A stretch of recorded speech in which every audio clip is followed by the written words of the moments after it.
Good afternoon, everyone. I hope you're all well and healthy. Welcome to the 12th episode of the Voices of Sustainability virtual fireside chats. My name is Simon Berkebeck. I'm a partner in Boston Consulting Group. And in my work, I support companies and governments to deal with climate change and the energy transition, defining strategies for emission reduction, clean energy opportunities, and climate regulation. The Zayed Sustainability Prize was established in 2008 as the UAE's global award for recognizing organizations and high schools for their innovative sustainability and humanitarian solutions. Through the last 14 years, the prize counts 370 million people globally who's benefited from its winner solutions across the categories of health, food, energy, water, and global high schools. In today's episodes, we will talk about the topic of powering a just transition. So before we get into the conversation today, I would like to introduce our guests. Kristina Haverkam is Managing Director at the German Energy Agency, or DENA. A lawyer by training, Kristina is responsible for DENA's financial and administrative matters, along with matters related to international cooperation and sustainability in the transport sector. Thank you for being with us today, Kristina. We also have Manuel Kuehn, who is the VP of Global Sales for New Energy Business at Siemens Energy. He's responsible for driving strategy and business development for Siemens in the UAE and all countries reporting to it, and is heading up the company's efforts aimed at delivering hydrogen and power-to-X solutions, which involve converting renewable electricity into synthetic gas and synthetic fuels. Kristina and Manuel, thank you very much for joining me today. So, the need to urgently accelerate the energy transition is clear. And the goal of reaching net zero is globally recognized and committed to by most governments in the world today. But at the same time, the lack of access to affordable energy remains a large challenge that needs to be addressed at the same time as the world decarbonizes. And energy poverty remains widespread. Globally, 1.1 billion people lack basic access to electricity and 2.7 billion lack access to clean and safe energy for household cooking. And it's only gotten worse during the COVID pandemic, particularly for people in sub-Saharan Africa and in parts of Asia. So today we are here to discuss and explore how we can leverage advancements in clean energy space to reach both of those goals, limiting global warming to 1.5 degrees, while also ensuring universal, affordable energy access across the world. So first, we will talk about the challenges in meeting these goals. And Kristina, if I may start with you. Globally, insufficient energy infrastructure and electric grids are often blamed for holding back progress. In your view, how can we realize the full potential of the clean energy solutions, given the challenges of an aging legacy infrastructure? Well, I'm afraid that the challenge of aging and not fit for purpose energy infrastructures is one that is being faced not only by developing countries, but also by highly industrialized countries. When you look at the new energy world, we will have wind, we will have solar, we might have, if we are lucky, hydropower. We won't have coal-fired and gas-fired power plants anymore. But this is what our energy systems is built on these days. In Germany, we have large power plants situated very close to industrial areas, but our wind is coming from the north, while the industrial areas are situated in the south. So we need to revamp our energy system. At the same time, the consumer becomes a producer, rooftop PV, for example. He also becomes a consumer of much more electricity than he used to, because he is switching from cars, from diesel cars, gasoline cars, to battery electric cars. He's switching from gas-fired heating to, well, probably heating pumps using electricity. And this means that one has to reconstruct not only the electricity grid, but the whole energy infrastructure. You need to look at gas pipelines. You need to look at your demand for hydrogen pipelines in the future, things like that. And the only way you can do that, and this is true both for industrialized countries and non-industrialized countries, is a long-term integrated strategy, starting where you are, ending where you want to be carbon neutral, for example, 2050, and then taking into account what is your renewable potential? How will your industrial production look like? What kind of population growth do you envisage? Will you be able to supply your demand domestically, or will you be dependent on imports? And when you have this target structure of integrated planning, then you have to go back to today and plan it step by step by step. And when you're talking about access, I think it's clear that in some countries, the need for access is of priority. In others, it is granted for 100% of the population. So you might need to look for solutions on your way to carbon neutrality that take account of urgent needs. And there you should be careful not to have lock-in effects. For example, off-grid solutions, diesel generator is an option, but it's not a good option. You might want to look at PV, at hybrid solution, things like that. And all this needs to fit into a really long-term reliable plan. Thank you. Very, very interesting point on the lock-in effect, and we'll probably get a little bit closer to that in the conversation. Manuel, I'll switch to you, and building off of one of the points from Kristina. One important way to strengthen the energy access and security is to diversity of supply, or energy diversity.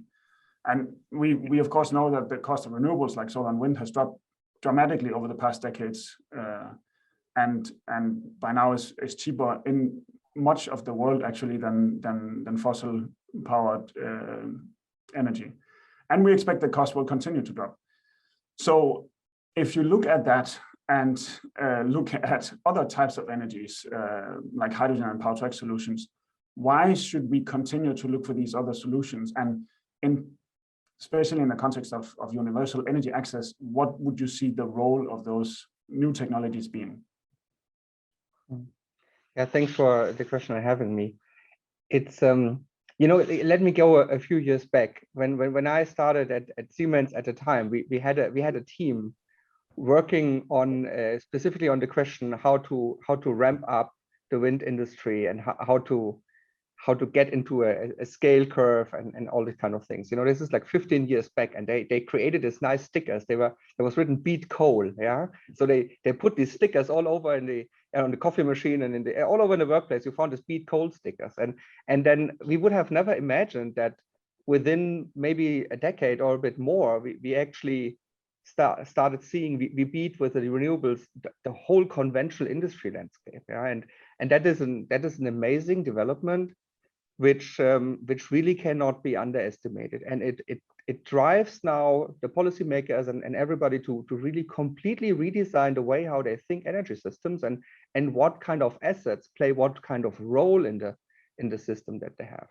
So far so good, but then we have the aspect that setting up energy systems, it's a bit more complicated than sometimes it seems. It always goes around three aspects. It's about sustainability, affordability, and reliability. And we unfortunately always need to trade off between those three aspects.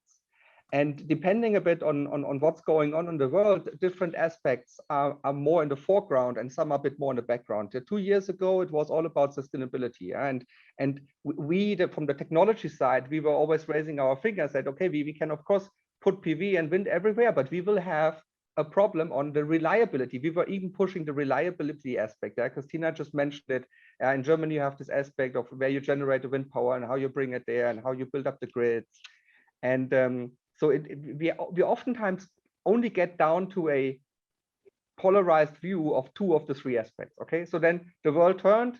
1.5 years later, we have almost an energy crisis in Germany, what I would have never expected. Yeah, I was working on roadmaps for re-electrification of countries like Egypt and Iraq and Pakistan and Lebanon. Yeah, but and now I live in the Middle East, but I'm looking at Germany. I say, like, where's my roadmap for Germany? I never even thought I needed one. So today's we all of a sudden have the reliability aspect, yeah, completely in the foreground, because all of a sudden boundary conditions change, yeah, and now also affordability comes more in again, yeah, even in an industrialized country where before it was not yet on the agenda. So we don't get out of that challenge to mitigate between these three aspects, and we will never achieve one full because we will always compromise on the other two. So that's where we are caught, and we need to learn how to navigate in this triangle. So now specifically to the question, why hydrogen power to X? That's for me not an or question, it's an and. So the whole function of these technologies is what we call sector coupling. So we will, with these technologies, as if we bring them into the market, we allow to decarbonize sectors that are hard to abate. Means everything where you can just electrify, yeah, we will do. So whenever you can solve a problem with electricity alone, that's probably the better option. We will see this. Electric heaters, heat pumps were mentioned already. Yeah? But there are sectors where you just cannot bring electricity in and solve the problem. Yeah? Aviation is one, where we will probably not be able to electrify long-haul flying so soon. So we need synthetic liquid fuels in order to use the assets that we have, airplanes as you know it, for example. The whole petrochemical industry uses hydrogen as a feedstock. Yeah, it's not about the energy it carries, it's the molecule that I need, yeah, in order to get my process running. So there are these sectors that require hydrogen or that require some kind of synthetic molecules, and we can synthesize them with hydrogen. That's what we need this Power-to-X technology for. So it's a critical enabler for what we call deep decarbonization, to go beyond the obvious part, which I can do with electricity, yeah, provided I get the reliability stability issue in the control, but there is still a way to go. And if I want to fully decarbonize, I need that technologies in my portfolio of options in order to play the full piano of technology. Yeah, so really an and not an or type of question. That makes a lot of sense. And I think also this the long-term view that is required in order to have a more steady view on the trade-off between the three different polars, right, or dimensions that you want to optimize for, is something that probably also resonates a lot with what Kristina said. One follow-up question, Manuel, to what you said: is the role different for these newer technologies, if you will, in terms of the universal energy access, right? So you mentioned the hard to abate, but for the people who doesn't have access or doesn't have sufficient or affordable access, is there a role there, or is it a different type of role? Yeah, there's another function, yeah, which first of all, we will probably not be, technically we will not be able to transport electricity in forms of electrons, yeah, as much as electrons don't really travel, to bring them from across the globe, right? So we need energy carriers. So there is the aspect of exporting green electricity from one region to another. And it's absolutely clear that Europe, also Germany in particular, needs to import green electricity because there's just not enough space to create enough renewable electricity somewhere in the realm of Europe. It will be very hard. And on the other side, we also will see that there is and that's again now new and pushed very hard, there is a geopolitical aspect of diversifying the energy landscape. Where do I get my energy carriers from? And here hydrogen and Power-to-X comes with another quite interesting functionality. So the place where the conventional fossil energy carriers are distributed over the earth, they're pretty much known.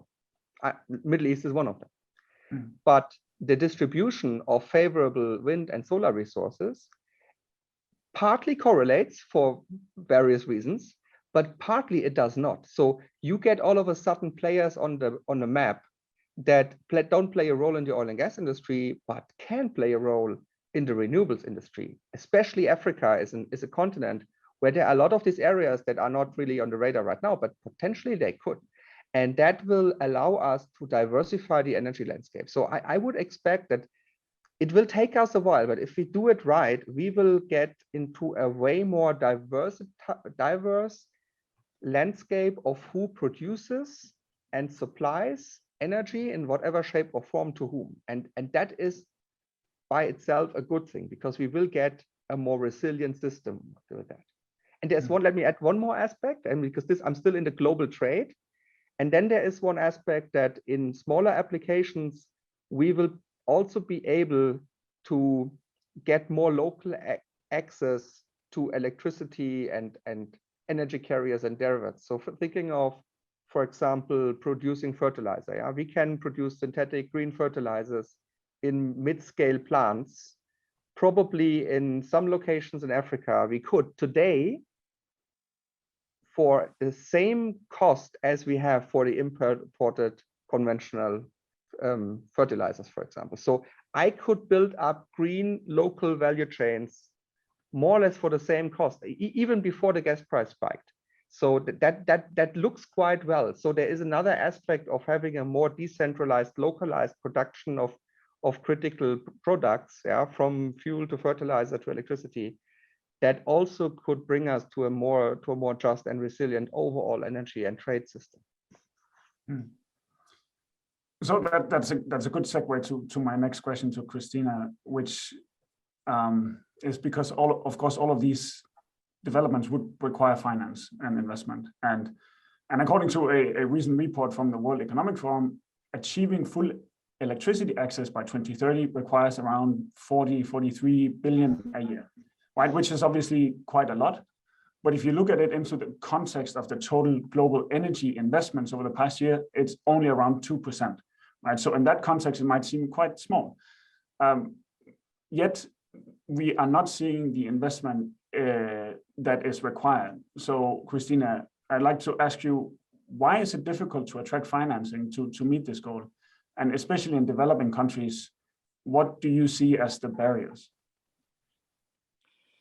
Well, indeed, the energy transition requires a lot of upfront capital, both in terms of infrastructure investments and in terms of investments, grids, electrolyzers, storage facilities, as well as in terms of building up wind parks, PV parks, things like that. There is, I believe, in fact, enough money around, and in view of the European taxonomy, which makes it much more difficult for investors to invest in old world energy, there will be even more money around. But of course, the money is looking for investments that are reliable. So I think investment reliability, stability, security are really key. And that means what you need is, first, as I said, a transparent, reliable, long-term strategy, so that every investor knows where the country is going.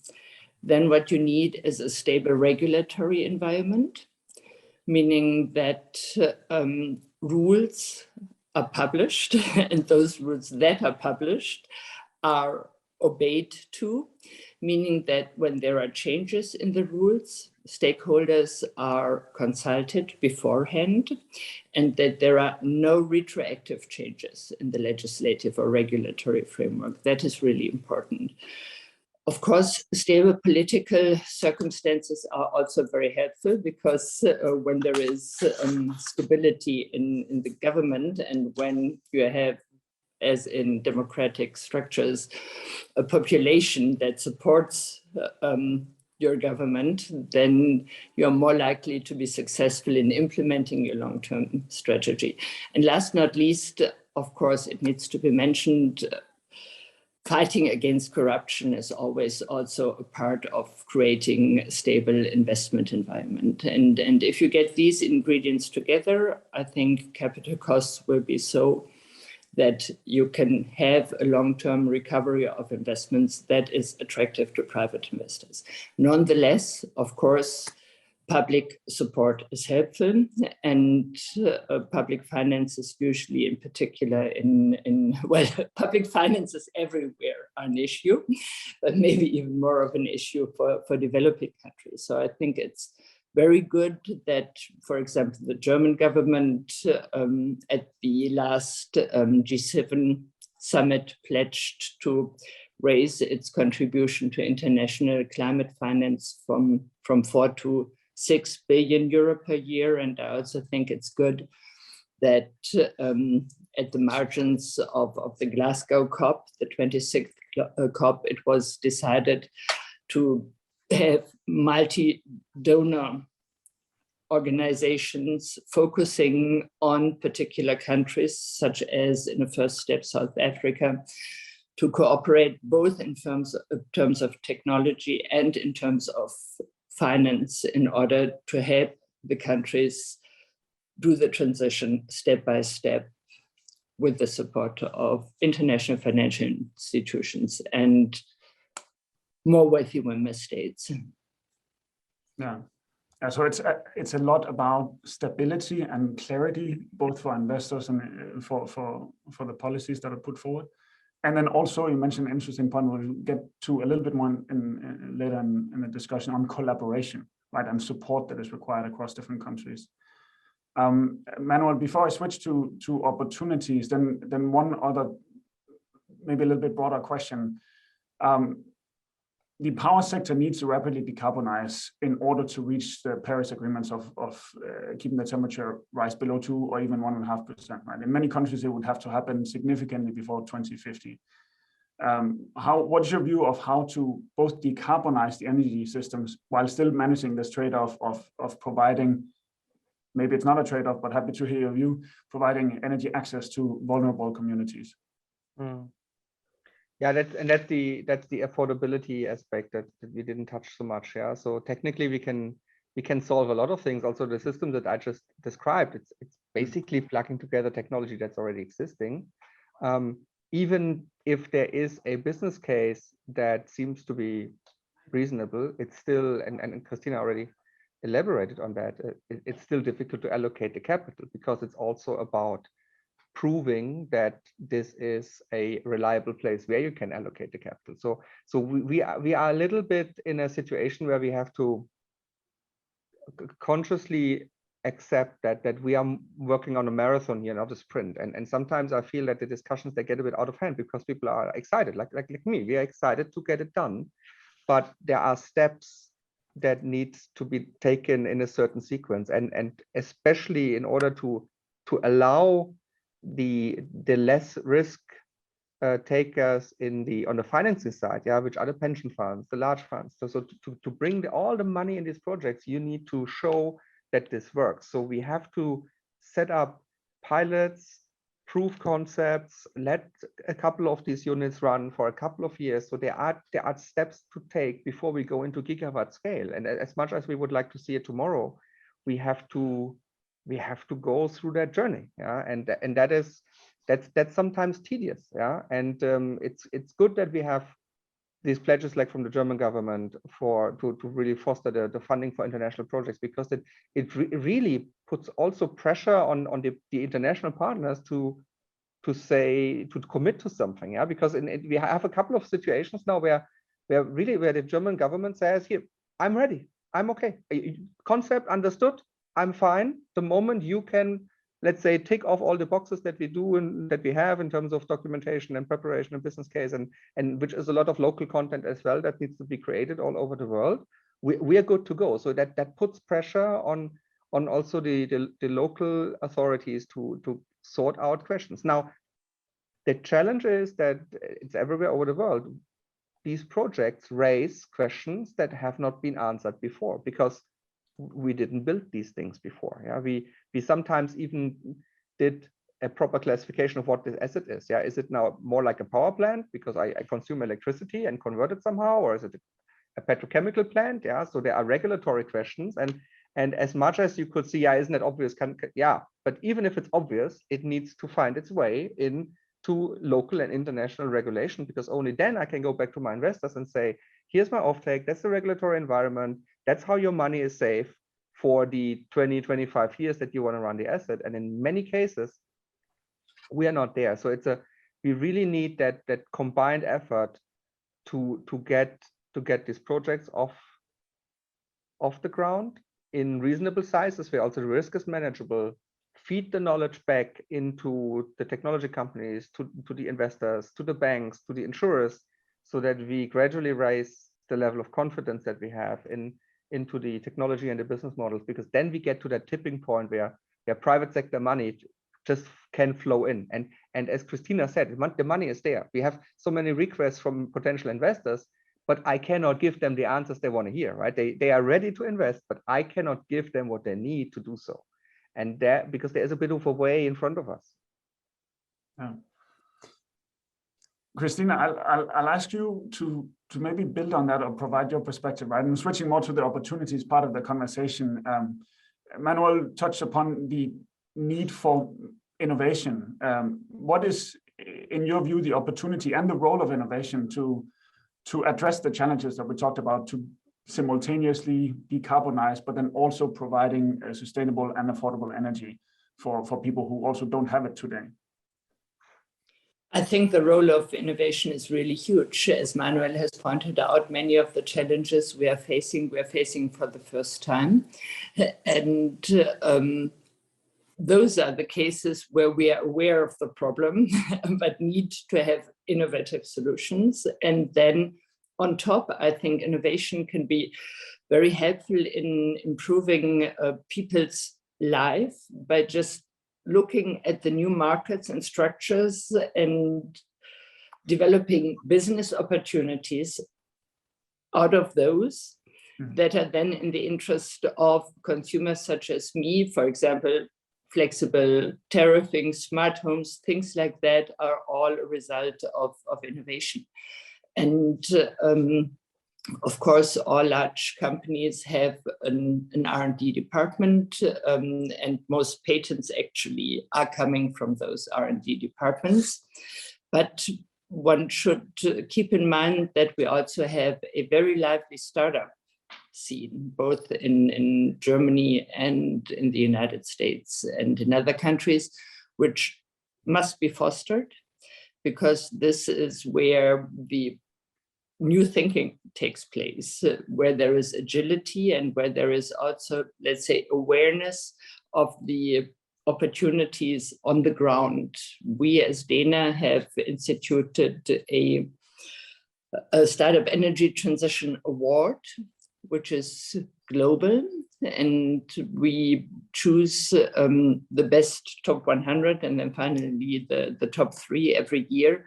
And we find that there are the strangest, but also the most convincing solutions coming from 2-3 people that have really thought it through and can present it in a way that is highly professional. So I think we should do more for those communities, startup communities.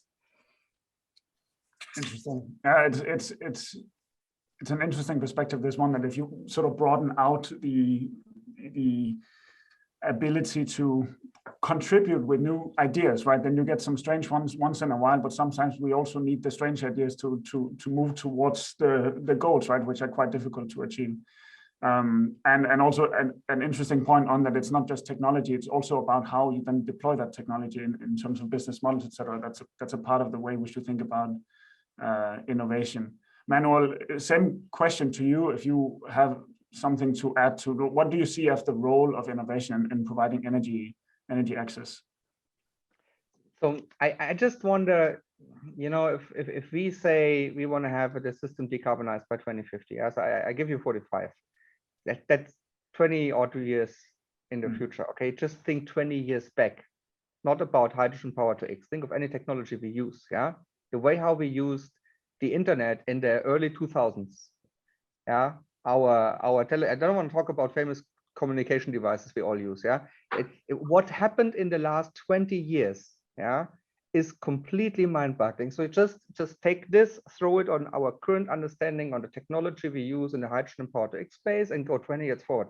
We cannot claim that we have any imagination about how we're going to do it in 2040, and that's good like this, because there is a lot of communities, they are cooking good stuff. Maybe 1 out of 20 will make it, but I strongly believe in the power of innovation, that we will find better options how to do what we want to achieve. Yeah, so that requires a few things from us in terms of our own flexibility, how we organize ourselves, but we need to make sure that we are not standing in the way of that innovation cycle that will help us to address the challenges tomorrow different than we address it today. This raises an interesting question probably to you, Kristina, because you mentioned previously the need for a long-term plan, right? And to create certainty also for investors. Yet Manuel has a good point that if we go back 2 decades, right, the world looked quite different. And how can we expect what technologies are available in 2 decades, right? How do you reconcile those two perspectives that on the surface at least seem maybe contradictory? I'm convinced you need a target vision, and that would, to my mind, have to be something between 2030 and 2050. And of course, nobody has a crystal ball. So what we start from is what appears likely today. And a target vision would be something that comprises carbon neutrality, that takes a look at your potential of your strengths and weaknesses in terms of energy, but also in terms of industrialization, for example. And when you move on, you will discover, maybe not even in terms of energy, because I pretty much believe that in 2050, the energy carriers will be those that we know today. But in terms of what we can do with them and how we can move them along, there will be surprising developments. Then maybe that will allow us to achieve our goals even faster. So it's a dialectic process, but the technology, the new ideas, the innovation are built into that process in order to get where you want to. And that is, I think, carbon neutrality, and should not change as a target. Yeah, we've underestimated the technology developments before, right? So we could also underestimate them moving forward, right? And things might even go faster than Absolutely. What, yeah. Manuel, switching back to you, and slightly different topic, but also in the realm of opportunities. Green growth is a topic that is often being discussed, right, as a positive benefit of the energy transition. How can we, in your view, prepare the workforce around the world for the potentially and likely millions of jobs that the energy transition will bring? Mm-hmm. That's a very important question, because typically what we have seen, whenever you move from conventional fuel and rotating equipment to, for example, PV, electrolyzers, that's electronics, power electronics. Yeah. So whenever we go from rotating stuff to electronics, we do not necessarily create jobs, because the systems that are built are less maintenance intensive. And that's a good thing, because we need that in order to also get cost out and complexity out of the system. So that's system inherent. And I don't have any hope that this will change, or any expectation that this will change. So we need to accept that and think about what is the greater good for the overall environment, and how do we bring the people along. Now, the fact that the green economies allow us to build more diversified energy systems and so on, I elaborated already. Yeah? So there's a lot of opportunity attached to it as well, which maybe comes to a more just way of operating in total. So I don't think that we have a risk to creating more losers than winners, but we have an obligation to manage the transition with everybody. And on one more aspect, which just recently, yeah, now that we are talking again more about availability and reliability and the sustainability aspect, got a bit out of focus. Yeah, I just want to point out that the cost of climate change and pollution, these are the studies that often are getting overlooked, right? The cost of deforestation, of food crisis, of water crisis, these costs to our economies are so massive that I have absolutely no doubt in which way we should go, right? So we have no choice. We need to move forward with the energy transition no matter what. And And we need to then look at what does it mean for the communities. I think there's more opportunity than risk, but there is an obligation for everybody to look in the details. What does it mean where? Yeah? And you have areas that were heavily dependent on fossil fuels, where a large shift in the workforce and also in the mindset has to happen. On the other hand, in the power to X arena, for example, we are still handling liquids. Yeah. So once the feedstock is created in a different way than we did before, everything at the end downstream is actually the same. So I think we even secure and we secure jobs, and we will also be able to leverage a lot of the experience that is in the industry today, especially in the petrochemicals, in order to achieve our goals. Kristina, what's your view? How do we prepare the workforce for the green transition? That is indeed a very important question. We can see already in Germany that we lack skilled workers in almost all areas, but in particular in those which require, let's say, a hands-on attitude. No academics, people teaching, but people being taught and then applying. And on the other hand, of course, we are phasing out coal. So we have the issue of workers in the old world economies looking for new jobs for which they are not trained. And it's obvious that one of the answers must be training on all levels and for all people, not only starting in school, with the right topics and also a positive image for certain jobs, which in Germany is sometimes not the case. But going on to practical training or dual training, not only for those coming from the school, but also coming from outside jobs, people coming from abroad. Immigration might be a part of the solution we are looking for. And making sure that these people subsequently find jobs in spite of value chain problems, which we also face, of course, in an accelerated energy transition. Suddenly materials begin to lack. And that is very much, I believe, a task that must be faced by governments, both on the federal, the local, and the municipal, the state and the municipal level. It requires a comprehensive action, I would say. Manuel, what are your plans going forward to stay at the forefront of the just energy transition? Mm-hmm. So we pretty much in Siemens Energy believe that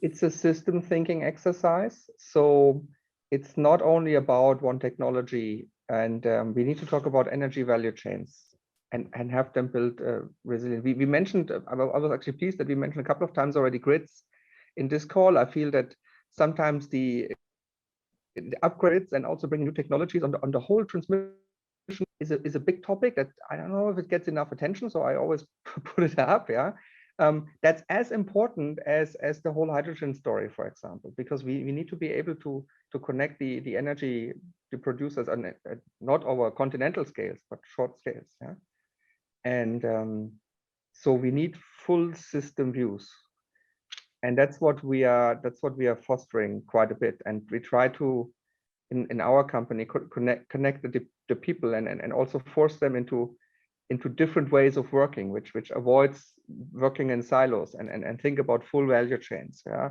So and maybe that will be a trend, that we need to enable people from being specialized and the best guy in grid technology or electrolyzers or in gas turbine applications and being more of a system thinker, and that is a challenge for everybody. And with that comes another piece where I think we need to really keep working on increasing diversity and resilience on our workforce. We need a different way of working in order to master these challenges.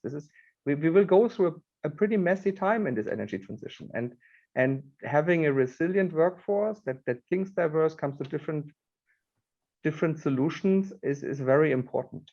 And to some degree, the traditional energy industry is also not really known as being the very creative thinkers, right? It's a conservative industry that most of these people dealt with in the last decades. Yeah, where sometimes entire careers were built up. So it is a bit of a task to get everybody enabled to work in a much differently working, fast-paced working environment where technology routes are not clear, might change 3 times in the next 20 years. So that's for us pretty much the way forward. Yeah, system thinking, diversity, resilience in the workforce. Because at the end, it's about people. For us, it's a question: how do I enable the people? The technology will come. Yeah, it's about the application, as we said before, and that will be done by people. Kristina, same question to you. What are your plans going forward to stay at the forefront of the just energy transition? We need to stick with our goals, which sounds much more easy than it is. As Manuel has pointed out, coal-fired power plants need to be ramped up again to secure energy security, reliable supply. That means we need to stick with our long-term goals. We need to see how we can accommodate the present situation with the demands of decarbonization. And in fact, when you look at it closely, they are perfectly compatible, because energy security means that we need more renewables faster. And this, in turn, will contribute to the targets of carbon neutrality in the long side. One just should not lose sight of these goals. I promised to get back to collaboration earlier in our conversation. And Kristina, I'll start with you this time. We talked a lot about the many different actors and stakeholders involved in this global effort of both decarbonizing and extending the energy access. And this is a question from the audience, by the way. What, in your view, is required in terms of collaboration? Is collaboration critical, and why is that the case, if so? Collaboration is absolutely critical, and that on many levels. For one, taking electricity grids again, of course, they will be challenged by volatile renewable offer and volatile demand. When you connect them like they are connected, I think, among the countries of the Gulf Cooperation Council, suddenly the grid becomes much more stable.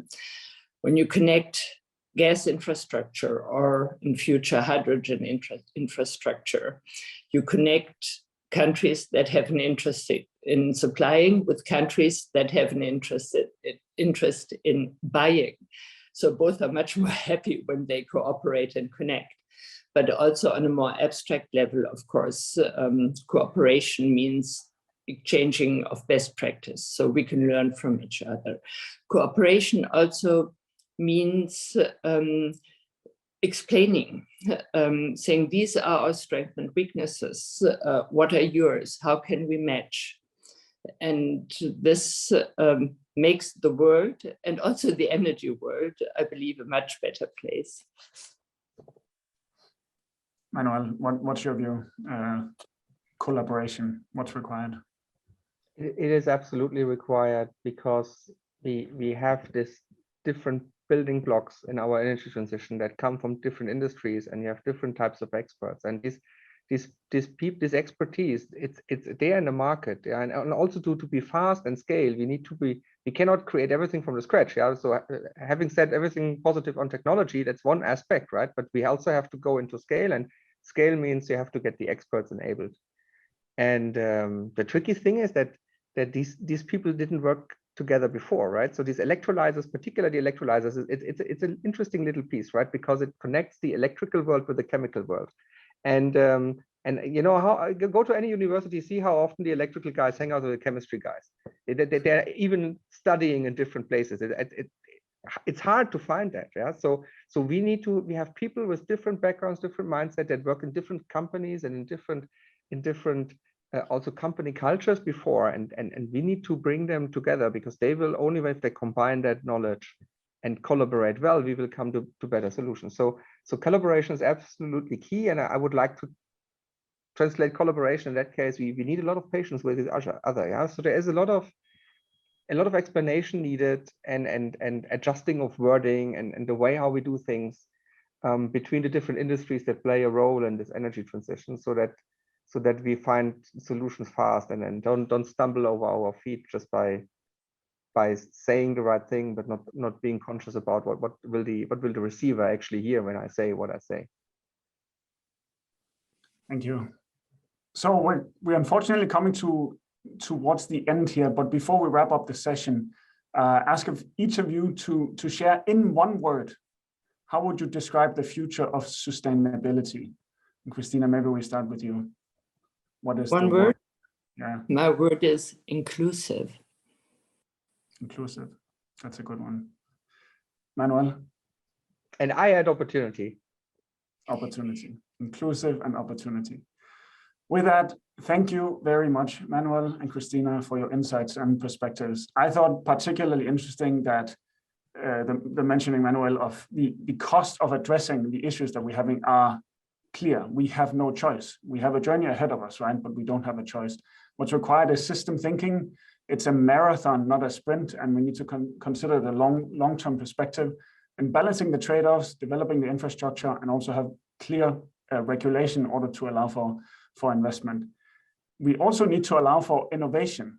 Things might get faster or go faster than what we expect them. And this change can be messy, right? But there might be more opportunity than risk, and we need to manage both, especially when it comes to people. And lastly, then collaboration is critical, both amongst countries, but also with the people, even within countries. So with that, I'd like to thank both of you again, and thank the audience for tuning in. The full discussion will be posted on the Prize's YouTube channel. And as a final note, the Zayed Sustainability Prize is still accepting submissions up until July 6th. Thank you very much, everyone, for listening and participating.